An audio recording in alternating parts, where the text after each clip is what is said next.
Today we're here with Carl Waldrep, the founder and CEO of Dottid, a SaaS platform that's expediting leasing transactions. Kyle, what's going on in your world? What are you seeing right now? Hey, Sarah, thanks for having me on the podcast. Really an honor and a privilege to be here. Lots going on.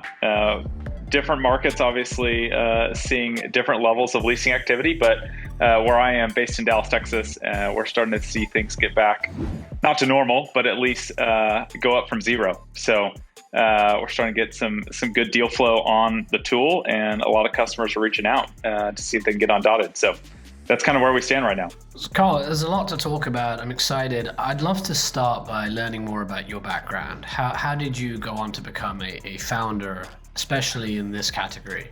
Sure. So it's an unlikely story. I'll take you back 5 years or so. I was a senior in college at Southern Methodist University here in Dallas, so SMU, and I was going to go into commercial real estate. I was going to be an office leasing agent, and decided that during my interview process, I would ask probably all the wrong questions because I didn't know any better at the time. I was, 22 at the time. And so, I just started asking questions about what technology leasing agents were utilizing, what property owners were utilizing on their kind of technology stacks, et cetera, and really trying to better understand the friction points in which I was going to deal with. Because being a leasing agent, I was going to have to deal with all of the inquiries to the tours, to the trade of collateral, to the documentation, to trying to get tenants in, and tenants getting rent paid ultimately to the owner. So tried to understand that process as best as possible, and that led me actually to turning down the job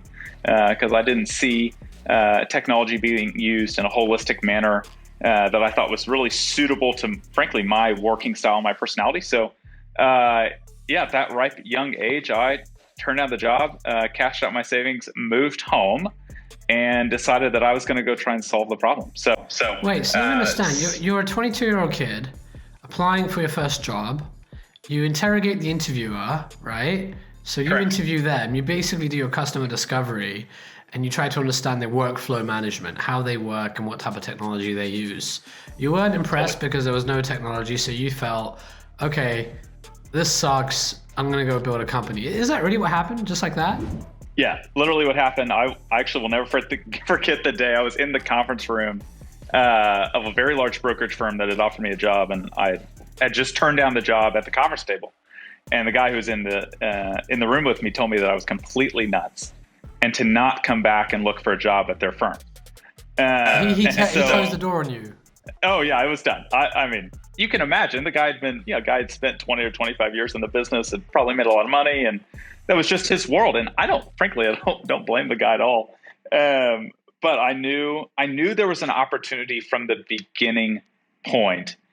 I had no idea how I would address it, how I would solve it, what I would do to begin learning about the space outside of the space.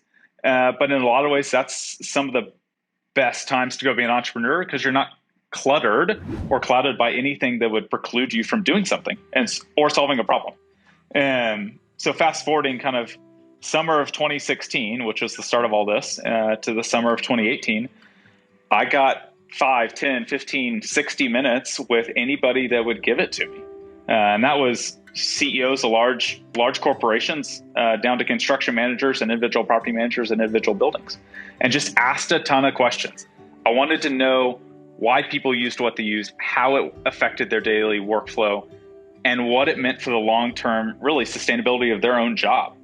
Was it something that was helping them promote efficiency? Was it reducing friction in their everyday life? And ultimately found a lot of synergy across a lot of the questions in the commentary and built out it.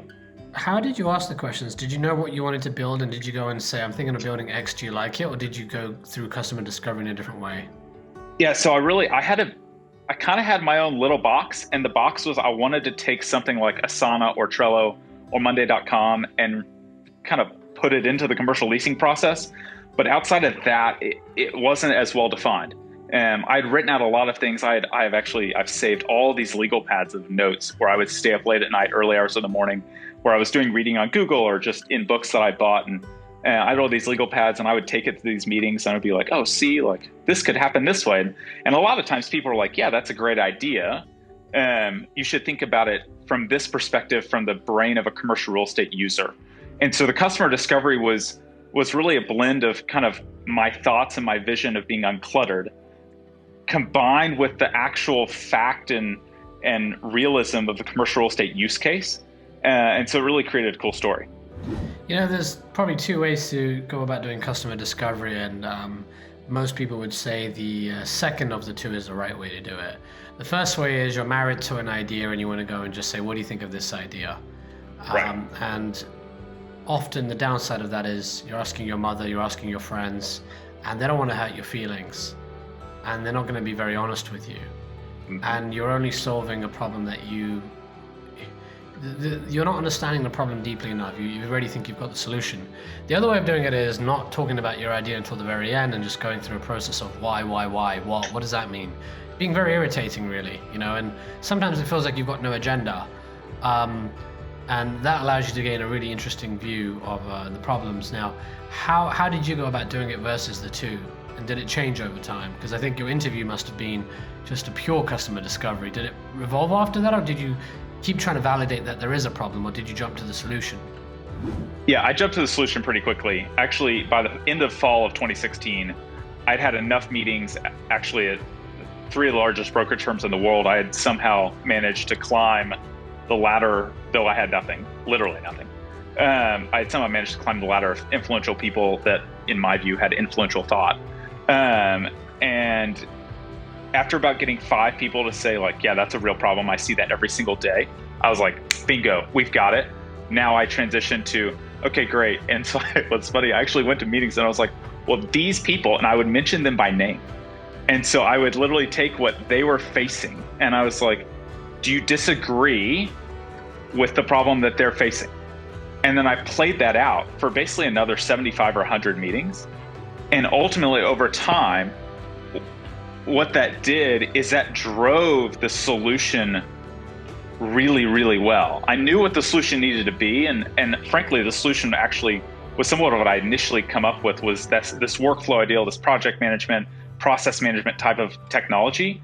But it just honed it in really quickly. And so then starting in spring of 2017 and summer 2017, we were off to the races on the solution side. So it sounds like a hybrid. Sounds like you don't want an open-ended customer discovery process where you're looking at all their problems and how they work. Correct. I want you to focus on this problem. Let's keep it focused.